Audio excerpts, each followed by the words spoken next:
Welcome to Beyond the Press Release, a production from Gorecom, in which we take the time to speak with small cap companies about what's going on at their companies. With us today, if you love Web3, the blockchain, NFTs, and how that's all going to melt into film production and security that's needed around it, then you're going to love this interview, because SoLVBL Solutions has announced that they're going to acquire market-leading digital entertainment company Darkhorse Films. Who's SoLVBL? I was going to give you a little, just a little spec. They're a cybersecurity company that provides immutable data authentication using advanced cryptography. Don't worry, we're not going to go into the details of that right now, so you don't have to worry about straining your brain. All you need to know is that their timing is perfect, because as we know, data today is the new gold. Gold is where you also find the sharks who want to steal it, and the North American market accounts for 45% of that market, that's projected to reach $305 billion by 2027. But today we're talking about this acquisition, and with us we got Kaiser, the CEO, Paul Carroll of Darkhorse Films, business manager over there, and the great Terry Stone, actor and producer, renowned out of the UK, to talk about this. Guys, welcome to the show. Excellent, great to be here. Thank you. Hey, Kaiser, first question goes to you. This is a major acquisition. Okay, this is no big this is no small acquisition. How does cybersecurity tie into this vertical of blockchain-based, NFT-powered film production and film creation? George, thanks for having me, and also having the team of Darkhorse with us. Excellent. Let me just go a little bit of thank the Darkhorse team for being part of this excellent journey with us. Sure. But to answer your question, SoLVBL has always been a very innovative and cutting edge company, and it's always looking for acquisition by way of scouring the universe to find the most acquisitive businesses out there. And we found that digital content and producing and distribution is the place to be, where we can use our cybersecurity to secure those digital contents and that are being produced and that are being distributed. So we look for strategic acquisition, and when we came across Darkhorse Film, this is a marriage made in heaven. So that's where we so our journey started. So yeah, you both really need each other, right? At the end of the day, you need more verticals to deploy your technology into, but companies like Darkhorse, given all the theft we're seeing in Web3 and the blockchain world, wallets and all of that, you really need to make sure they can prove security so that they can keep attracting investors and people who are interested in the space. So on that note, Paul, Darkhorse, you're not just any old film production company. You guys are a blockchain. That's your differentiator. You're a blockchain digital entertainment and e-commerce business. You got a really serious business going on there. Because a lot of people talk the talk. They like to say big things, you use big words, but you've made history with the debut film Tales from the Trap, which is the first ever film to be fully funded by cryptocurrency. Talk to us about your general business model and making history with Tales from the Trap. Yeah, certainly. Well, firstly, thanks for having us, George. As you know, I haven't seen you for a long time. It's good to see you again. And yeah, great respect to Kaiser for approaching us with regards to the opportunity and the potential to, whilst being a public officer of a public market. So yeah, so thanks, Kaiser, for giving us the opportunity for that. And as Kaiser said, the synergy between the two companies first and foremost was fantastic. When we looked at what the guys have done at SoLVBL and what we've done here at Darkhorse from a digital, blockchain and distributed ledger perspective, it was, as you said, it was a match made in heaven. And yeah, so let me take you back a little bit, Terry, 12, 14 months ago or so, and Terry was asking me if we could work together from a digital perspective, and I, right, what about NFTs? And Terry said, how do you spell NFT? What's that? And probably 12 to 14 to 18 months or so, we've been working together, and we've built our own digital tech stack. We have a marketplace ready to go and a digital e-commerce platform based on, as you said, on the blockchain, which underpins the films moving forward. So film 3 is the new word on the street, and that's where we sit really well. And working together with SoLV to develop our Film 3 projects, and obviously Terry being the actor and the producer he is. Yeah, we believe we're one of not many, probably a handful of companies in the whole world that can actually take a blockbuster script to market, digitize it, monetize it through digital NFTs and digital sales, and then bring it to market, produce it, bring it to market, and then disseminate it through the Netflixes and beyond. So that we've actually done that, and we've executed the plan to date. So partnering with SoLV is probably at the best time now, when we've been doing a lot of heavy lifting over the last 12 months. So the business itself, from a Darkhorse perspective, is ready to go. And I'm sure Terry will talk to you a little bit more about the movie, but we have the script ready for Tales from the Trap. We are ready to move to pre-production. I'm sure Terry will explain to you a little bit more about that. But from a tech perspective, we're ready to go. One of a handful of companies around the world that can do what we do. And yeah, the partnership with SoLV is sort of the icing on the cake, really. Yeah, and that's a great lead into Terry.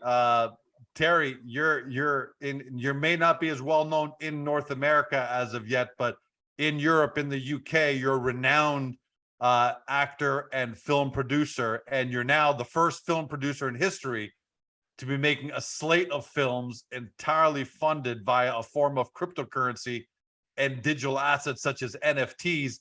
Before we get into the next two in your slate, you know, how does it feel to have gone from 15 months ago not knowing what an NFT was to bringing this great way of creating film into the UK film scene? Yeah, I mean, well, thanks for having us on, George. It's good to be on your show. You know, when we started speaking to Kaiser and obviously the SoLV team, one of the big issues the film business has is obviously piracy, same with the television business. You know, we myself and Paul Carroll got talking about, you know, funding movies using, you know, sort of NFTs. And I as I said, I didn't really know what an NFT was. You know, I'm a dinosaur when it comes to technology, but I know a little bit now. So, but the one thing that we've found in our business is it's going digital, the whole thing. So, right. For me, I was getting dragged into that world and having the opportunity to actually set up a company which has, as Paul said, a tech stack, an NFT platform, an e-commerce platform. You know, I've been making movies for 20 years. I mean, there's a lot of our films that have been released in America and Canada. Rise of the Foot Soldier is probably one of the most famous ones. The latest one, Rise of the Foot Soldier Origins, is been released throughout Canada and America on Hulu. So if you've got Hulu, you can obviously see me in action as an actor, but then we're creating. But all the stuff that we create is aimed at a specific market, which is sort of 15 to 35-year-olds. And that seems to be the you know, where all these kind of NFT, cryptocurrency, digital adopters are, yeah, that's where they're all at. So for us, it's like, you know, if we can create something and spin out all these, and no one spun out, actually developed a movie specifically for this, with an idea of flipping out all of these digital assets. When I was a kid, you know, we used to collect football stickers. Now the kids are sort of collecting avatars and NFTs and digital assets. So for us, it's like when we make Tales from the Trap, we've got really famous UK rappers in this film. It's kind of like a British NWA, Boys from the Hood, that type of film. In England, we have a problem with what they call county lines drug dealing gangs, and these gangs sort of deploy young kids up and down the country, and they're obviously committing murders. They're, you know, selling drugs, so it's highly controversial. But the rapper Drake, who I believe is from Canada, he's from Toronto, my hometown. There you go. Well, he's executive produced Top Boy, which is a big show in the UK, which is similar to what we're doing. And Drake's obviously a massive fan of the UK rap scene. So even though there is a kind of crime element to this film we're making, there's also a music element, and you know, it's aimed at that sort of UK rap scene, which I think the reason a lot of the American rappers like what we've done in the UK is because we've basically stolen US rap music and made it our own. And we call it, you know, UK rap, but it's basically our version of American rap music. And obviously, when we make this film, every actor in the film is going to have an NFT made for their character. And we've signed a deal with a famous artist in Dubai called Dollars and Art, and his art was this like gorilla, and it always used to make me laugh when I saw it. And I said, why don't we actually do a collection with these gorillas and call them the grime gorillas, because that's the music. And so we're going to launch this grime gorilla NFT collection. But then when we make the film, every actor in the film is going to have a gorilla which is specifically tailored to them, and then they're obviously going to release that and promote it through their communities. And some of these people have got millions of people following them. So I think when we actually get into production on the film, we start pushing out these NFTs, and obviously with all this, you know, we basically sort of changing the world with what we're doing, and it's so exciting for me as a film producer, and also knowing that we can wrap SoLV's, you know, cybersecurity around what we're doing. I mean, it's you know, no one's doing what we're doing in the world at the moment, and that was really the reason why we decided to sort of partner up and change history, as they say, George. Terry, serious question: do you need a Greek gorilla as part of the lineup? We do, because I'm available. I think you'd be good. I think you'd be good. I could see you as a Greek gorilla, George. I can see you. This is my audition tape. This whole thing about an interview is just a farce. This is an audition for you. I don't care George, if it goes live. George, you're hired. You're in the movie. And wait, and what do we say? And that's a wrap. Yeah. Paul, I'm going to come back to you on this question. I was going to ask, you know, some people may be wondering, okay, is this a one-off? And maybe they're just, you know, Terry and Paul, and they're able to get together and create a film, and that'll be it. But you've got your 2023 production slate has got Requiem for a King, The Rise and Fall of the Shah of Iran, and King of Crime, story of one of the world's greatest criminals of all time, John Palmer. So is it fair to say that the model that you brought to Terry, combining blockchain with films, has really taken hold in the UK market, because you've got this lineup and there's great acceptance of it? Yeah, I think obviously Terry's slate speaks for itself, and the movies he's made in the past as well, they're all super successful films. And to partner with Terry was great for a digital company to create that initial exposure into the market, rather than a digital filmmaking company try to go out there and do it itself. You know, we had a platform to leverage from with Terry on board, and the whole concept of what we're doing is about longevity and sustainability in the market. And we really want to start to pioneer this marketplace rather than a quick in and out. The cases you see through, especially cryptocurrency and digital assets. You make one today, you sell it today, and you go and spend your money tomorrow, and thank you very much. And, you know, that's not what we're about. And I think from a public market perspective, we have a really strict rules and regulations and corporate governance wrapped around us now, which won't allow us to do that, which we, you know, we all quite like. So I think the framework's there for longevity. And the films that we will be producing over the coming years, especially going into 2023, as Terry said, Tales from the Traps, that's sort of the inaugural launch movie. We're creating a longevity within the movie, rather than, I've seen a few other companies that go and raise 300,000 at the beginning of a movie, raise NFTs. The movie never quite gets to market. And the NFTs aren't linked to the movie. As Terry said, our NFTs and our cryptocurrency digital asset-backed sales platform is linked to film. We're linking the fan engagement strategy to the platform. So we're bringing the fans in to the movie making experience right at the beginning.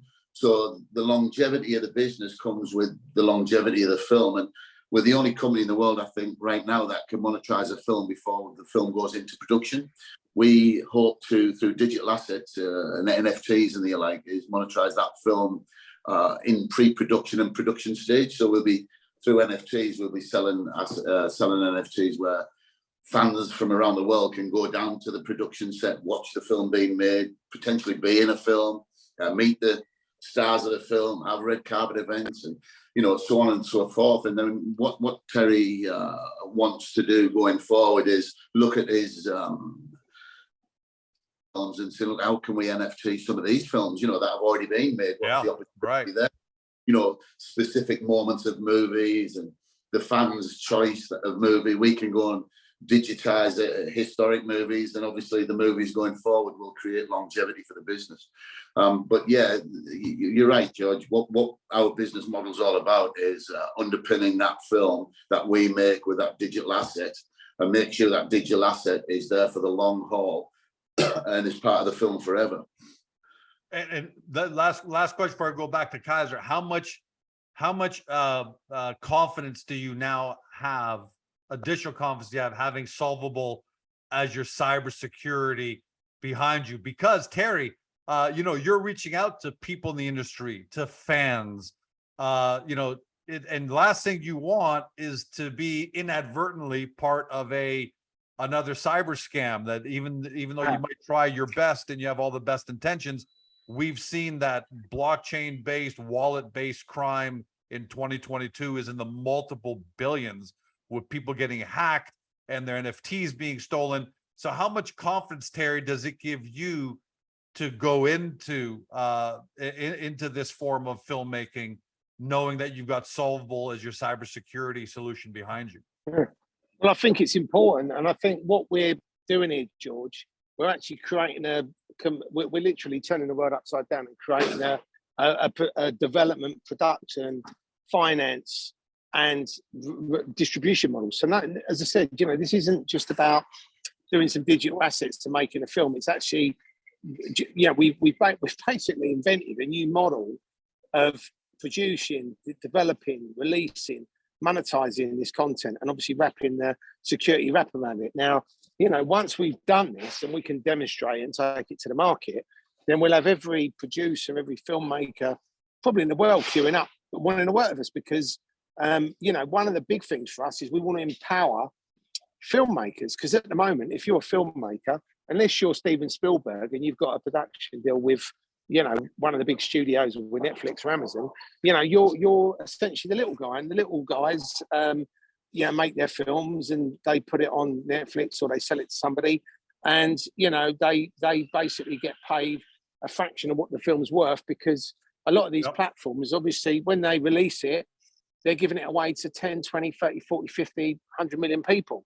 So, yeah, in the old days, people would buy videos or DVDs, and obviously every time someone bought one, you know, you'd get a sale. Now, they're essentially giving away everything. So the only person who really benefits from it is the streamers and the broadcasters and the studios. So we're hopeful that, you know, everything seems to be, for me, direct to consumer now. So a lot of the people that I speak to, they want to buy it now. They don't care where they buy it or who they buy it from. They just want to watch it. So I think for us, if we create that space where we're sort of saying, look, we're making this film, we take the fans along for the journey, they're going to be wanting to watch this film like you wouldn't believe. And obviously 100%. All these people that we're putting in the film have all got, you know, they've got hundreds of thousands, if not millions of followers. So when they go out to all their followers and say, you know, we're doing this movie, we've got these different things going on, you know, we're going to end up with the fans engaging with us directly. And obviously when they do, every time somebody buys something or registers with us, or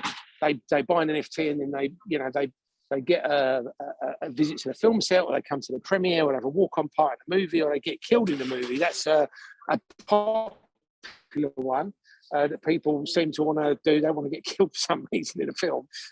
Or even people that want to work on a film, you know, to actually get outside of people. We're your gateway to Hollywood. You know, you lots of people send their kids to film school. The kids come out of film school, they want a job. Where do they go? You know, they can come directly to us. They can click from their website and join the journey, you know. So nobody in the world's doing this, George, and that's really why I got excited by it, and that's why obviously we've moved forward with all these different things that we're doing. We want to sort of change the world, George, and I think the world's changing already. And I think in our space, you know, the cinemas are slowly sort of not becoming in vogue anymore. There's definitely a lack of content out there at the moment, and you know, I just think all that's happened really since COVID is people's viewing habits have changed, and I think people are quite happy. I mean, I used to see people watching films on their phones, and I want to shake them and say, "What are you doing?" Do you know what I mean? Watch it in the cinema. But unfortunately, that just seems to be you know, what everybody's doing now. People are, watching films on their phones, on their iPads, on their computers, on their TVs at home. And, you know, all the studios are starting doing this. If you go on to any of these platforms when $9.99, but if you pay £20, you can watch the new Elvis film in your house. So why would you go to the cinema? Yeah, most people have got more than one person in their house. So they sit there and go, well, we can have a takeaway and a bottle of wine, and we can all watch it together for less than, you know, it costs us to go to the cinema. So that's kind of what's happening right now. And it's just going to continue. It's not going to change. People aren't going to start rushing back to the cinema next year or next week. I think, you know, the cinema will become a place where you go if you want to watch Top Gun or you want to watch a £300 million film, but, you know, you're not going to necessarily go there to watch sort of smaller budget films. So, you know, if the cinemas become these blockbuster experiences, obviously there won't be these multiplexes. There just be these sort of probably single IMAX screens, and there'll be a film on a week that you can go and watch. I mean, that's probably what's going to happen. Kaiser, the size of this acquisition, $10.15 million, but it was done at a 217% premium to the last trading price of your stock before the announcement. What does that say about SoLVBL's capabilities on the cybersecurity side, that you're able to get a 217% premium to your stock in order to make this acquisition happen? Well, I mean, obviously, you know, that it speaks for itself, like the deal. But I think, you know, we appreciate the value of Darkhorse Films, that it's coming to us, but also Paul and Terry and their partners and their investors also understand the value of SoLVBL. I think it's, as I mentioned before, we said that it's a marriage made in heaven, and there's a reason for it. And just to add to what Terry and Paul were saying, that, I mean, you know, you look at online streaming, you know, platforms, they are starving for content, but more importantly, good content. And I think, you know, what we will be doing together in the future is providing excellent content for the online streaming people. But on the other hand, what Terry pointed to, a very, very important point, is democratization of making film.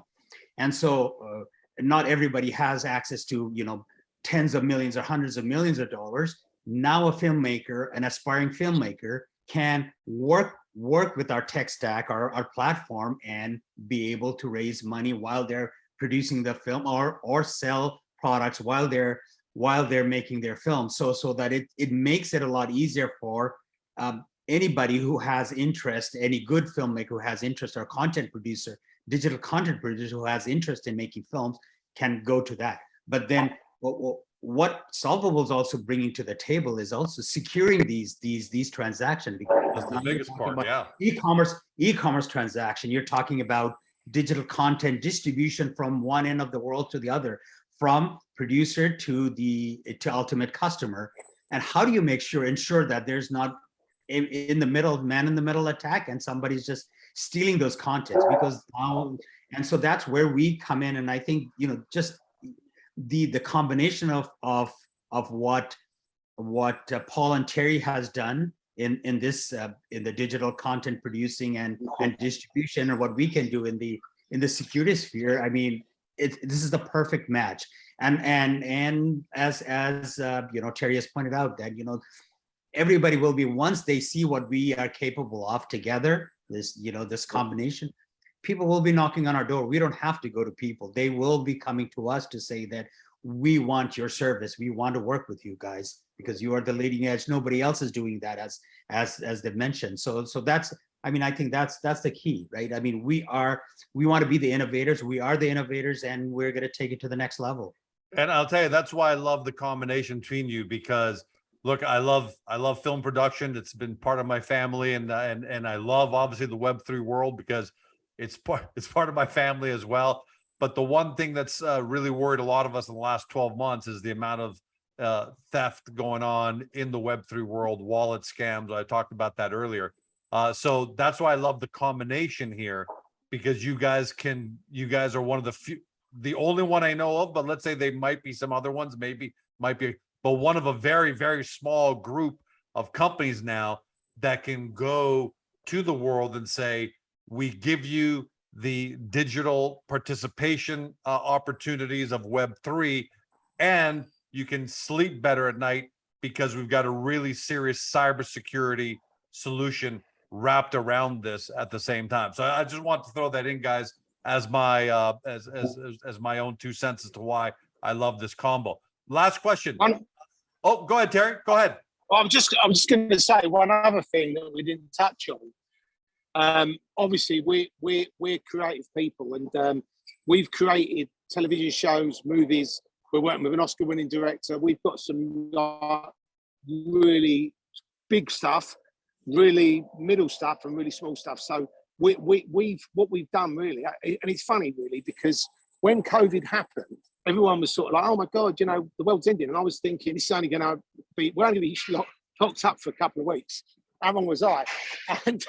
And I just thought, I'm going to put this time to good use. So all I did was just developed and created a load of content. So, you know, and in a weird sort of way, you know, we come out of COVID, I meet Paul, we start talking about digital assets, NFTs, crypto, et cetera, this would be a good company to take public. Then obviously we meet Kaiser and the SoLV guys, and then here we are. But, you know, there isn't a company, you know, anybody could try and replicate this model. But if you haven't got the security, you haven't got the production company. I'm a producer, I can produce movies. That's what I've been doing for 20 years, right? So to actually have that in-house, we've got everything. We don't need to go outside of our network. You know, we've got the tech, we've got the security, we've got the production expertise, we've got the development, we've got creatives, and we've got the content. So, you know, we've kind of, there's nothing really that we haven't thought about or created, or that we haven't got in-house. So, you know, anybody could say, well, that's a good idea, we'll replicate that model. But then it's finding all the people that we've got. And I think sometimes they say the Lord moves in mysterious ways. I think we've all been brought together to do something special. And that's why I'm excited about this. And I'm sort of itching to go, really. I want to hurry up and get this film into production. Well, if there's one thing I know about the film industry, Terry, is a lot of people think, oh, George has a script. He shows it to a guy named Paul, who hires on this actor producer named Terry, and they make this film, and they package it up, and they sell it, and they all make money. It works nothing like that. It's completely on the fly, and it's almost stressful for me, and I'm in the finance world. So to know that you guys are allowing people to, you know, to come into that business in a secure way with maybe a little more structure, maybe, I think is fantastic, and I can't wait to see what you produce, my friend. Paul, last question to you, which is, you guys announced you announced a $750,000 non-brokered financing. How is that going? How's the appetite looking for that in terms of your networks and the SoLVBL network? Yeah, that's great, George. That we've had some really great feedback from obviously Kaiser and his team who are already involved in the business. We have existing shareholders that intend to participate, and obviously we're tapping into a whole new network of people that will participate from the movie, the film, the TV, and the digital entertainment industry. So it's opened up a whole new chapter and verse of potential investors to come into Darkhorse and SoLVBL together and invest that probably SoLVBL wouldn't have had in the past. That entertainment industry is an investment opportunity in itself, and why invest in a film when you can invest in a production company? That's what we're saying. Gents, thanks for joining us today. This was awesome. We could go on for another hour about this because the possibilities are limitless. Now that you got the cybersecurity wrapped around an emerging method of producing and getting films done. And I can't wait to have you guys back on the show as we get closer and closer to Tales from the Trap and the rest of the lineup as well. But for today, congratulations on what you guys have done, and can't wait to see more news out of you guys coming down the road. Fantastic. Thanks, George. Thank you. For everybody at home, you've been watching or you've been listening by podcast on Spotify, Google, Apple, your favorite podcast platform. To SoLVBL Solutions, trades in Canada under SOLV, for offenders in the S under SoLBF.